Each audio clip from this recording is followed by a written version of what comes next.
Good day everyone. So first of all, I would like to apologize sa late na paggawa ng video natin ng ating lesson dahil may mga ginawa tayo as the assistant webmaster. So before we start, let's discuss the result of our first quiz last Tuesday. So here, I provided the questions and the answer ng bawat isa. So, i-discuss natin isa-isa kung ano ba yung tamang sagot. So, sa unang question is, what is the date format of ISO 8610? So, most of you, ang sinagot is YYYY-MN-DD, which is supposed to be correct if the question is, what is the date format for ISO 8601? Not 8610, 8601. So, may mga nakasagot din naman, katulad nito. Ayan, may mga nakasagot ng no answer. But most of you, since nakita na agad yung ISO na word, siguro, in-assume na agad na ito yung sagot. So, next question is, dito na tayo mag-proceed sa how is a derived attribute represented in an ER diagram. So, the answer is broken line. So, most naman ng nakasagot is tama. Broken line. Next question is, what is a primary key? So, again, the primary key is the unique identifier. May mga nagkamali pa rin doon. However, mas marami naman yung nakasagot ng tama. Next is, it is used for illustrating the relationships and cardinality of the entities. So, the answer is the Krauss-Put notation. Dinrawing pa natin yun last time sa ating lecture. Okay, so may mga nakatama, maraming nakatama. Mayroon din nagkamali. Next is, how is a multi-valued attribute represented in an ER diagram? So, on our last example, ang ginawa natin doon sa multi-valued attribute is, for example, is the contact number. Because there is a possibility na marami kang contact number. So, it is represented by a double line. So, marami naman nakasagot dito ng tama.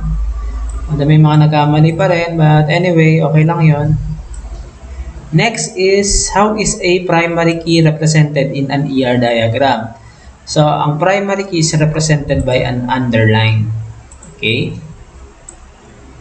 So, next is, how is a composite attribute? Ito yon, represented in an ER diagram. So, example of composite attribute last time in our lecture is yung name.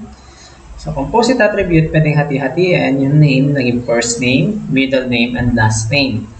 Okay? So, as you can see, so still it is simple attribute. So, although composite attribute siya matuturing, that's why ito ay inire-represent natin as a single line. Okay, so single line pa rin siya. The next is, which is true about a foreign key. So, a foreign key, it is used as a primary key on other table. Yun yung sagot. Okay? Hindi siya unique. Hindi siya pwedeng maging unique. Kasi there's a possibility na umulit-ulit siya kasi foreign key lang naman yun. Okay? So, next one is the select the open source DBMS. So, most of you sinagot is MS Access. DBMS yun, but it is not open source. Okay? And then may mga nakita rin ako sagot dito na nakalagay is Java, ano pa ba? May Python. So, those are open source, but it is not a DBMS. Yun ay programming language. So, yun mostly yung naging wrong answer ng mga students doon sa quiz. Okay? So now, let's proceed to our lesson. So here, I created an ER diagram. For example, we will be creating a company.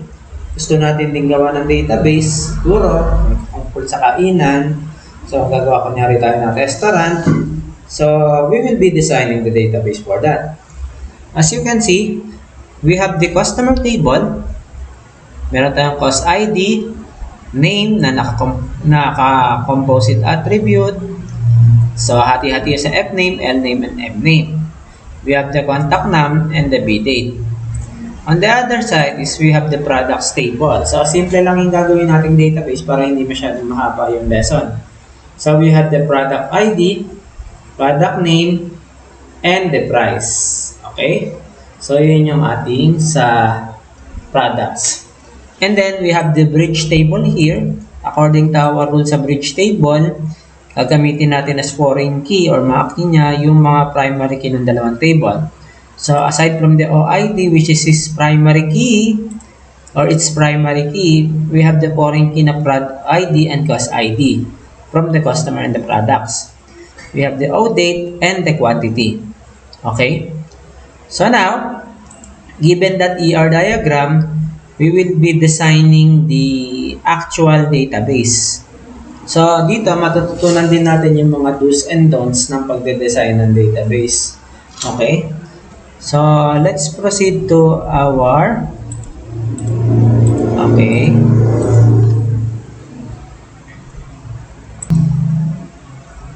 So, now, we will be creating the physical database using LibreOffice Base. Okay? So, now, ito yung ating LibreOffice Base. So, ang design ng ating ER diagram is meron tayong 3 tables. So, ang una nating buuin is the customer table. Okay, so create table in design view, and then ang mga fields natin doon ay cost ID. Okay, so ito ang mga misconception sa paggagawa ng database.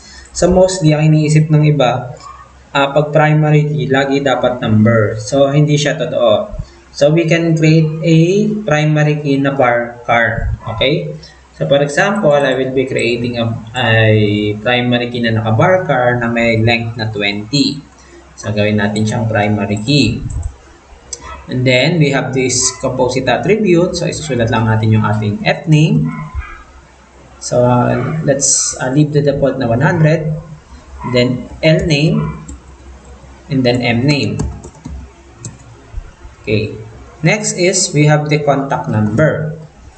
Contact number, let's leave it din as text or varchar so that it will accept the mga open parentheses, close parentheses, dash, and so on. Okay. Next is yung bdate. So we will format the field na naka-date, and then the format is example is the ISO 8601. So kung may nahihirapan kayo maghanap dito, you can manually type it here, YYYY-MM-DD, and then automatically it will become ISO 8601. Okay? So now, save natin as customer. Okay.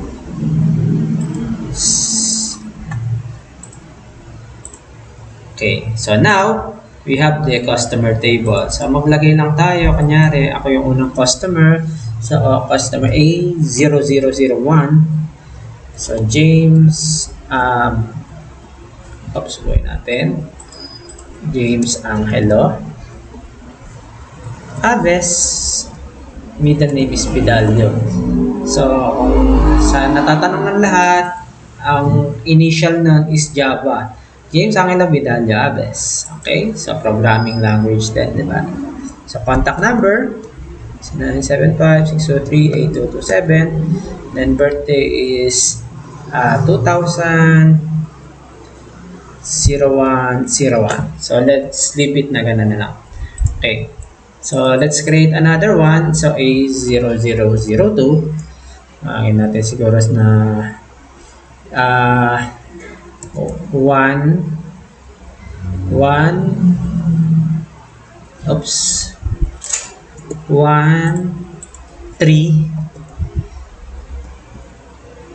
2. Siya siyang foreign. Okay? Then, wala siyang contact number. O, lagyan na rin natin. 0999999999. Then, ang birthday niya is 2001-02-15. So, ang idea kung bakit natin kinuha yung B-date, since naisip ko lang naman to, is what if magkaroon tayo ng promo na magkakaroon tayo ng discount to sa may mga birthday. So, meron na tayong database for that. Okay. So, the next table na kailangan natin gawin is yung products table. So, again, create table in design view. Then, meron tayong prod ID, prod name, at saka price. Okay? So, prod ID. So, let's say, hayaan na natin itong integer so that magawa natin ng auto value. Okay? So, ito yung tatandaan nyo regarding sa auto value. So, lahat ng auto value ay automatically primary key. Pero hindi lahat ng primary key ay auto value. Okay? Again, ulitin natin. Lahat ng auto value, basta auto increment or auto value, whatever the term for that, is primary key. But not all primary key is auto value or auto increment. Yung mga naman database yung ginagamit niya. Okay? So, lagay din natin dito yung prod name. Let's leave it as default. And the price. So, for the price, so hindi nyo pwedeng gamitin ngayon yung integer. Because integer is a whole number. So, meron tayong mga price na 2 digits yung may cents, di ba? Cents. So, halimbawa, meron kayong pagkain na 135.50. So, ang gagamitin nyo doon is yung decimal. So, ngayon, paano natin gagawin yung mga sinasabi natin na may mga decimal places? So, papalitan lang natin to ng, or yung decimal place, papalitan lang natin ng 2. Okay? And then, save it as products, or product na lang. Okay, close. So, the next one, or before that, saan na yung product? Lagay tayo ng product. Siguro, meron tayong lechong manok. Price is 250.25. Oops. 250.25. And then, meron tayong tuna. Which is 1,450.75. So, kung mapapansin natin, pang mahirap yung mga tinda dito. Salmon belly. Pero, presyo na lang natin ito ng 180.25. And then, samahan natin ng rice. 5. So, as you can see, 5 na ilagay ko. Magkakaroon siya na, or sa ibang database management system like yung MS Access, magkakaroon siya ng 0.00. Okay? So, save na natin yan. So, ito yung product ID natin, 0123. Okay. So, next, gagawin natin yung bridge table, yung order. Okay? So, before that, tandaan natin yung mga data type na ginamit natin. So, for the customer, text na 20, yung cost ID, and then for the product, naka-int na 10, yung length. Okay? So, gagawin natin ngayon yung isang table. So, meron tayong OID. Gawin na lang din natin tong auto value. Yes. So, parang old pala to. Teka, OID. Yan. Next is cost ID. Ang ginawa natin doon ay text marker 20. Next is yung prod ID. Ginawa natin doon na integer na 10. Samahan na rin natin to ng quantity kung ilan yung in-order niya. Okay, kasi yun yung nasa design and the order date. So, sa order date, medyo palitan natin. Huwag natin i-default na date. Lagyan din natin ng time. So, gamitin natin yung date time. Okay? So, pwede rin natin yung i-format tulad nito or yung almost ISO 8601 na katulad nito. Okay? Mahalin sa dalawa pero mas preferred natin to. Okay? And then, save. Save it as order. Okay. So, let's say si customer A0001 ay o-order ng tuna at saka ng rice. Okay, 1 and 3. So, pag nag-input tayo dito, so A0001, product ID ng isang order ay 1. Ang quantity kunyari niya ay 1 piece lang. Then, lagay nating date ay leave na muna natin as blank kasi medyo mahirap mag-type ng date. Next, umorder din siya ng kanin, mga 5. Then, yan. Save na natin. Okay. So, lagyan na lang natin. Sige, lagyan na natin ng date. So, kunyari, ngayon in order 2020 0110 ay baliktad 1001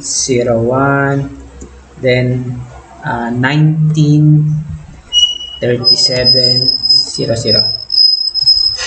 Okay, pay na lang natin siya dito. Okay, then nakasave na yan. Okay, kapag tinignan natin ngayon, so meron na tayong order. Lagyan din natin kulang na 0, wait. Lagyan din natin ng order si A0002. In-order niya yung number 2, 2 piraso. Ibahin lang natin ng konti yung time. Okay, natin kanyari 39. Then, save. So now, pwede na tayong mag-create ng view para doon. Okay, add natin lahat ng table. The usual. Ilagay na lang natin, gayahin na lang natin yung itsura ng ating ER diagram na yung products is nandito, napapagitnaan yung order. Okay, expand lang natin para medyo malinis tingnan. Okay, and then ito ay ituro dito, yung customer ID ay ituro dito, and then gawa natin ng mga output. So, let's say meron akong order ID. Tapos, sino yung umorder nun? So, may customer F name, customer L name, or middle name muna. Tapos, so doon sa mga magtatanong at gusto mag-try, halimbawa, nag-select na kayo dito ng first name, then napaklik na kayo sa labas, then pagtingin nyo, umunti na lang yung pamimilian. So, ang gawin nyo lang, highlight and then delete. Then, mag-click lang kayo sa labas, babalik na ulit yung madami. Okay? So, customer L name, and then lagyan natin ng product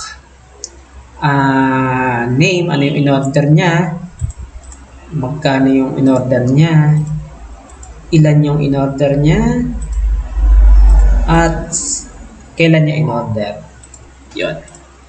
So, save lang natin as view, pwede na yan, view 1, and then eto na yung mga orders. Okay.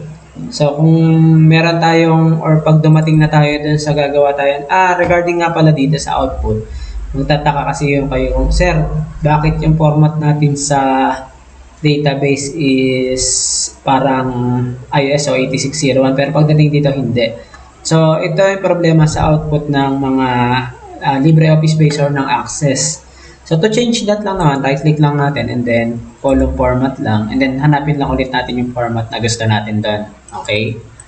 So, yan yung basic designing ng ER diagram na may equivalent na physical database. Okay? So, siguro for next time, matututo na tayo gumawa na sarili natin ER diagram at tsaka ng physical database. Okay? So, yun lang at pwede na natin i-end yung ating lesson.